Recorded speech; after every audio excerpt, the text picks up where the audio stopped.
Bonsoir, chers jeunes d'Even, et puis peut-être certains ou internautes ou spectateurs qui consultent la chaîne de la paroisse et qui n'ont pas l'appartenance au groupe, mais qui peuvent tirer peut-être profit de quelques enseignements que je donne, vaille que vaille, sur ces thèmes d'Even. Alors ce soir, nous sommes réunis autour de l'affiche intitulée L'être et le temps. Nous entamons ainsi la dernière période de nos rencontres Even, les fins dernières.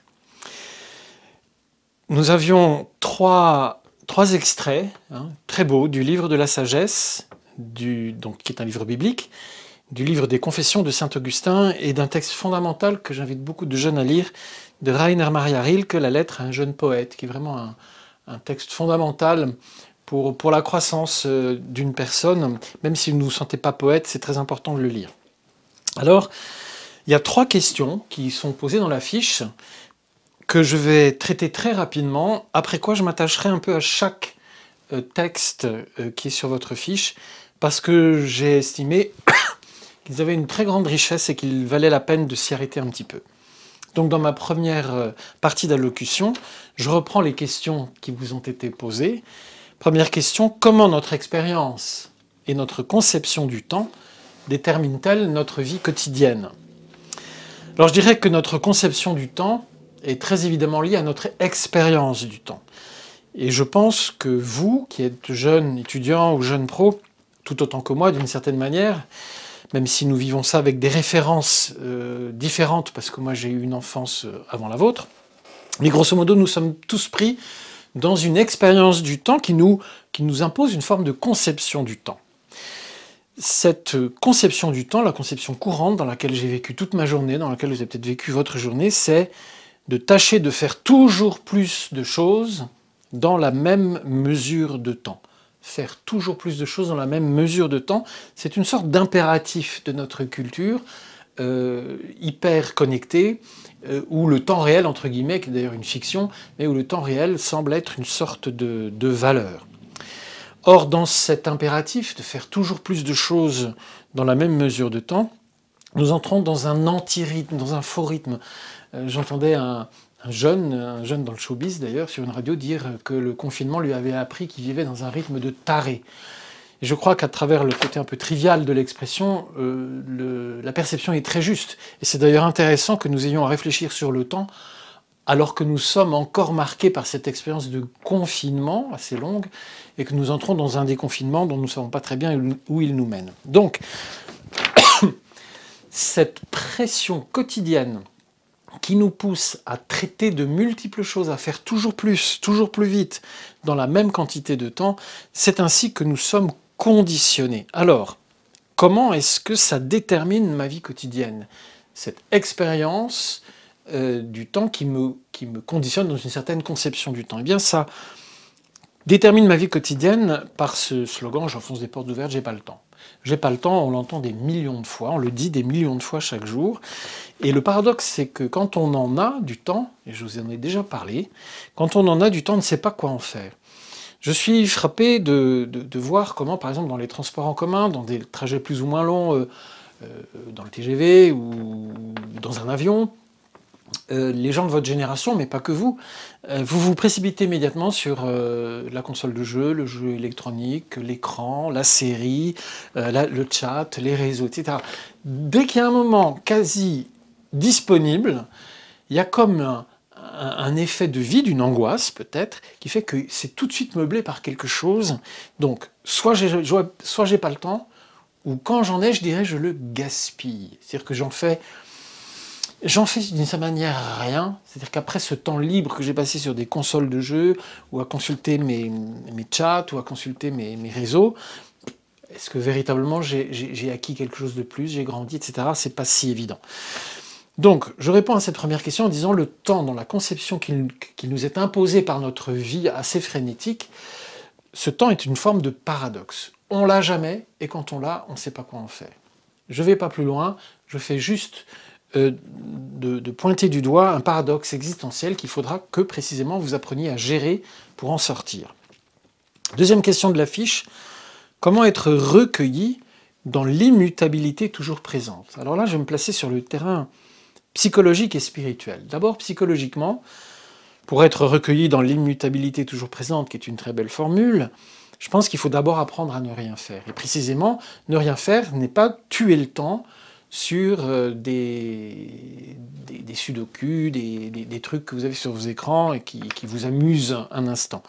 Apprendre à ne rien faire, d'ailleurs les psychologues nous disent que c'est fondamental pour la croissance des enfants. Un jour, si vous êtes éducateur ou si vous êtes des enfants, ne les bombardez pas d'activités, apprenez à leur laisser du temps d'ennui pour qu'ils développent l'imaginaire, entre autres. Alors, apprendre à ne rien faire, ça va être renoncer à la tentation de vous précipiter sur votre portable, sur toute ersatz d'occupation qui vous fait perdre d'une certaine manière du temps pour traverser le moment d'angoisse qui va être « qu'est-ce que je fais maintenant ?»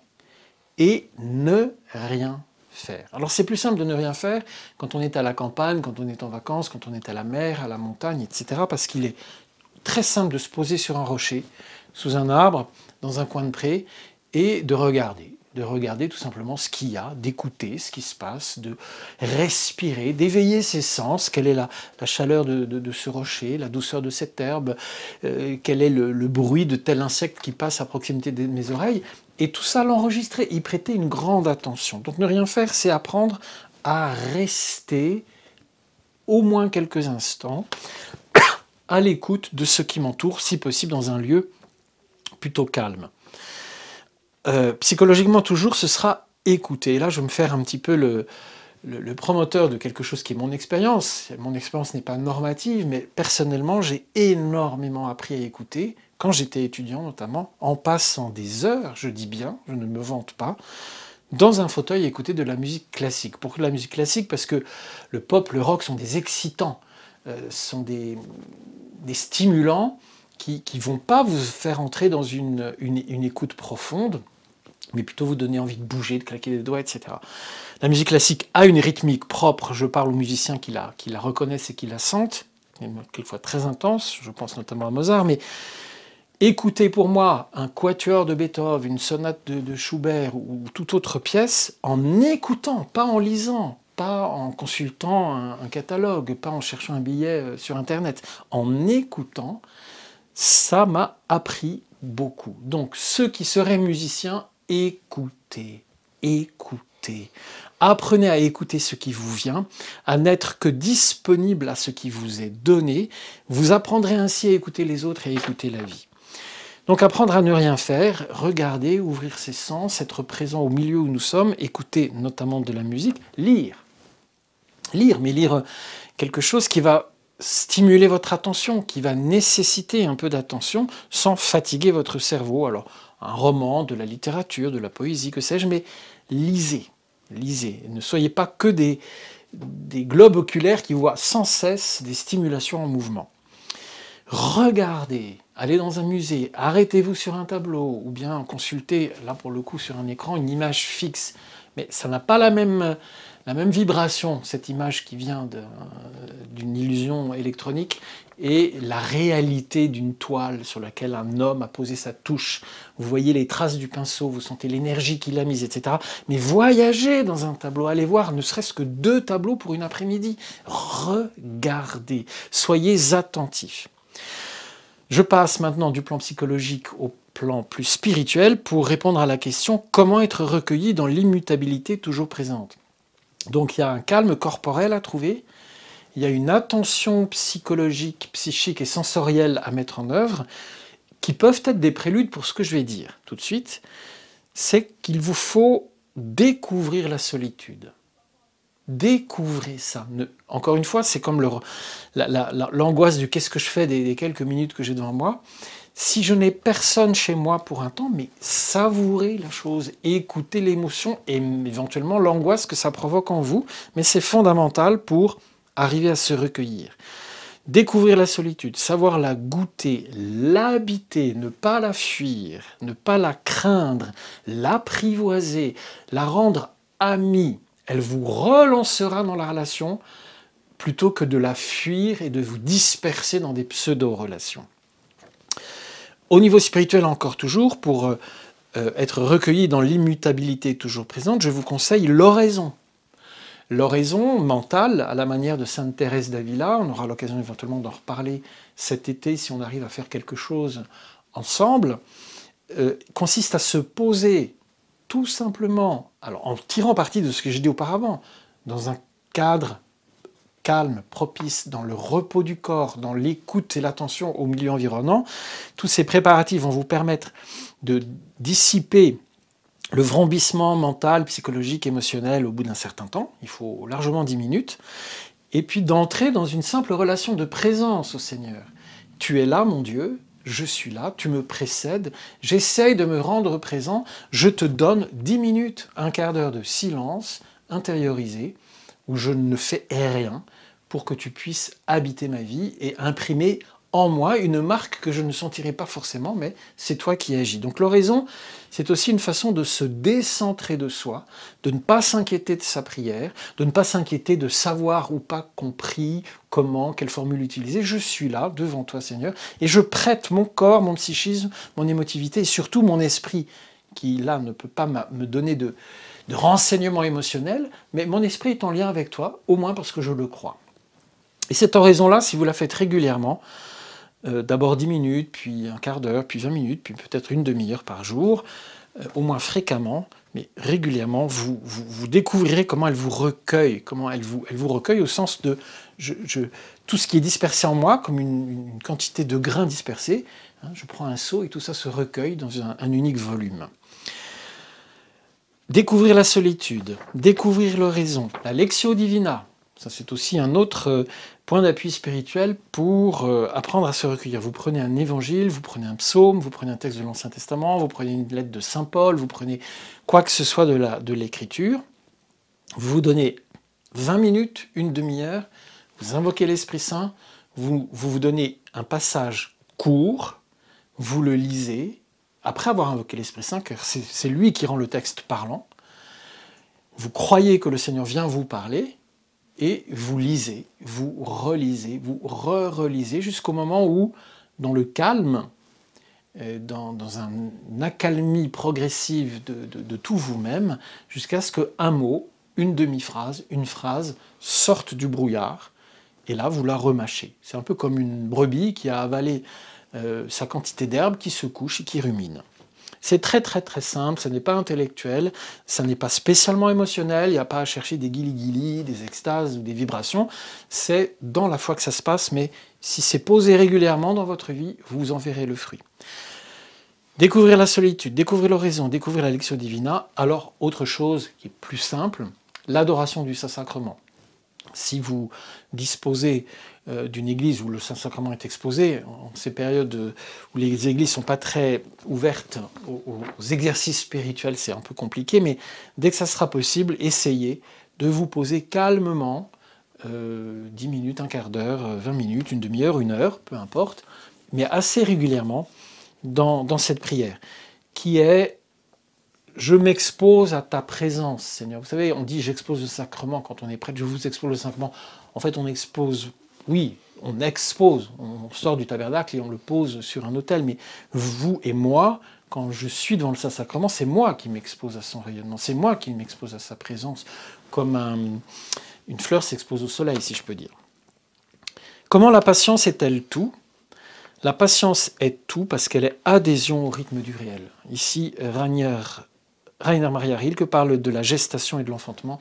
Eh bien, c'est ça le rythme du réel. Chaque réalité a son temps propre de gestation et son temps propre d'enfantement. Et ça, c'est la patience, c'est-à-dire épouser le rythme réel. Je vous avais annoncé donc quelques points de focus sur les textes qui vous sont présentés. Je vais parler rapidement du livre de la sagesse, dans cet extrait au chapitre 2. Lisez cela en vous disant que ce sont des impies qui parlent. Ce discours qui date de la fin du 1er siècle avant Jésus-Christ ou du tout début de l'époque de Jésus-Christ, on ne sait pas encore très bien, en fait est teinté, c'est un anachronisme ce que je veux dire, mais teinté de matérialisme, de pessimisme, de nihilisme et d'hédonisme. Quand il dit par exemple que la pensée n'est qu'une étincelle qui jaillit au battement de notre cœur, en fait il rejoint, sans avoir aucune intuition des neurosciences, ce que la neuroscience matérialiste prétend à savoir que la pensée n'est qu'un échange électrochimique dans l'organe cerveau, si vous voulez. Bon. Donc ne soyez pas surpris que dans la Bible, vous trouviez des éléments qui peuvent, pour nous-mêmes, à plus de 20 siècles de distance, cette qualité de nihilisme. Avec le temps, notre nom tout tombera dans l'oubli, la vie n'est qu'une émergence hasardeuse qui retombe dans le néant. C'est un discours des impies. C'est voilà ce que pensent ceux qui ne connaissent pas Dieu. C'est mis dans la bouche des impies, mais vous voyez que ce qui paraît être des pensées modernes,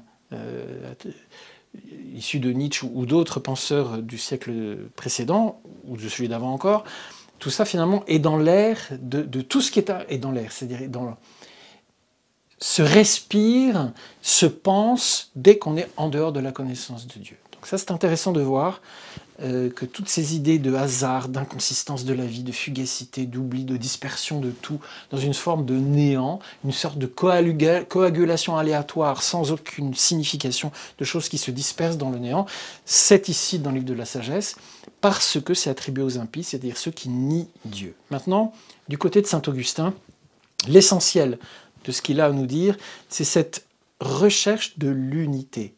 Oublieux du passé, sans me disperser dans les choses futures et transitoires, attentif aux présentes, ce n'est pas dans la dispersion, mais dans l'union de toutes mes forces que je recherche la palme de la vocation céleste. Voilà quelque chose qui peut guider votre réflexion et être un axe de vie. Essayez de mesurer à quel point la vie que vous menez peut être dispersante, désagrégeante, désatomisante, je ne sais pas trop comment vous le dire, et comment la contre-tendance est précisément de choisir contre la dispersion, de tendre à l'union de vos forces. Rassemblez votre être dans la poursuite de votre unité, c'est-à-dire dans la tension vers Dieu. C'est ce que dit saint Augustin. Dieu qui est un, et nous qui sommes nombreux, multiples et dispersés, c'est lui qui va nous rassembler en nous-mêmes. Un petit peu comme un aimant que vous dispersez, que vous placez plutôt dans un petit monceau de limaille de fer. Tout d'un coup, tous les copeaux métalliques légers et dispersés se rassemblent et composent un ensemble compact autour de l'aimant. C'est un peu l'image. Placez Dieu, qui est l'aimant avec un grand A, au cœur de votre vie et vous verrez peu à peu l'unité se refaire. Et puis enfin, chez Rainer Maria Rilke, laisser parvenir à la maturité au fond de soi, attendre pour comprendre aussi bien que pour créer. Voilà, vous reprendrez ce paragraphe qui est absolument magnifique, qui ne s'adresse pas aux poètes ou aux artistes, mais à toute personne qui veut comprendre pour créer, c'est-à-dire pour être fécond. Il y a plusieurs valeurs que Rainer Maria Rilke nous indique pour entrer dans ce processus de construction de soi et d'épanouissement de soi. C'est 1, la passivité, 2, la patience, 3, la démaîtrise. La passivité du processus, laisser les choses arriver à maturité. La démaîtrise, c'est donc d'attendre dans la patience, ce qui suppose une vie d'intériorité, une attention à soi qui ne soit pas égocentrique, mais tout simplement une présence à soi, c'est un mot plus juste, une écoute de soi, un dialogue avec soi-même. Donc, échappez autant qu'il est possible à toute cette dispersion qui vous vient de l'extérieur, de ces cadences effrénées dans lesquelles nous vivons, pour rassembler vos énergies à partir du désir de Dieu et faire ainsi de votre vie une unité en communion avec l'unité divine.